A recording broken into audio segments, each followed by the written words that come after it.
Luke 21. As Jesus looked up, he saw the rich putting their gifts into the temple treasury. He also saw a poor widow put in 2 very small copper coins. "I tell you the truth," he said, "this poor widow has put in more than all the others. All these people gave their gifts out of their wealth, but she, out of her poverty, put in all she had to live on." Some of his disciples were remarking about how the temple was adorned with beautiful stones and with gifts dedicated to God. But Jesus said, "As for what you see here, the time will come when not one stone will be left on another. Every one of them will be thrown down." "Teacher," they asked, "when will these things happen? And what will be the sign that they are about to take place?" Jesus replied, "Watch out that you are not deceived, for many will come in my name, claiming, 'I am he,' and the time is near. Do not follow them.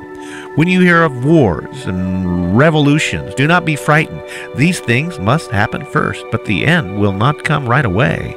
Then he said to them, "Nation will rise against nation, and kingdom against kingdom.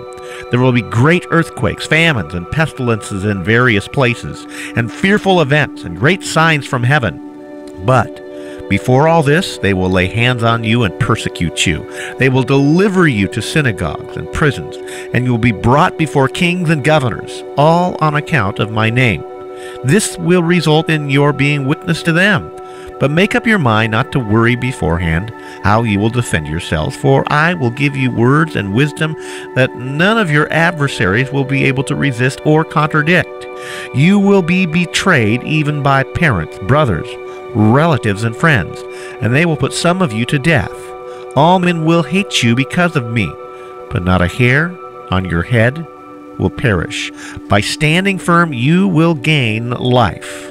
When you see Jerusalem being surrounded by armies, you will know that its desolation is near. Then let those who are in Judea flee to the mountains. Let those in the city get out, and let those in the country not enter the city. For this is the time of punishment and fulfillment of all that has been written. How dreadful it will be in those days for pregnant women and nursing mothers. There will be great distress in the land and wrath against this people. They will fall by the sword and will be taken as prisoners to all nations. Jerusalem will be trampled on by the Gentiles until the times of the Gentiles are fulfilled. There will be signs in the sun, moon, and stars. On the earth, nations will be in anguish and perplexity at the roaring and tossing of the sea. Men will faint from terror, apprehensive of what is coming on the world, for the heavenly bodies will be shaken. At that time they will see the Son of Man coming in a cloud with power and great glory. When these things begin to take place, stand up, lift up your heads, because your redemption is drawing near." He told them this parable. "Look at the fig tree and all the trees. When they sprout leaves, you can see for yourselves and know that summer is near. Even so, when you see these things happening, you know that the kingdom of God is near.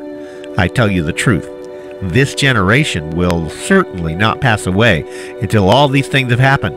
Heaven and earth will pass away, but my words will never pass away.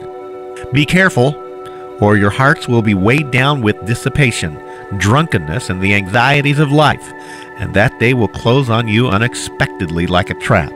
For it will come upon all those who live on the face of the whole earth. Always be on the watch and pray that you may be able to escape all that is about to happen, and that you may be able to stand before the Son of Man." Each day, Jesus was teaching at the temple, and each evening he went out to spend the night on the hill called the Mount of Olives, and all the people came early in the morning to hear him in the temple.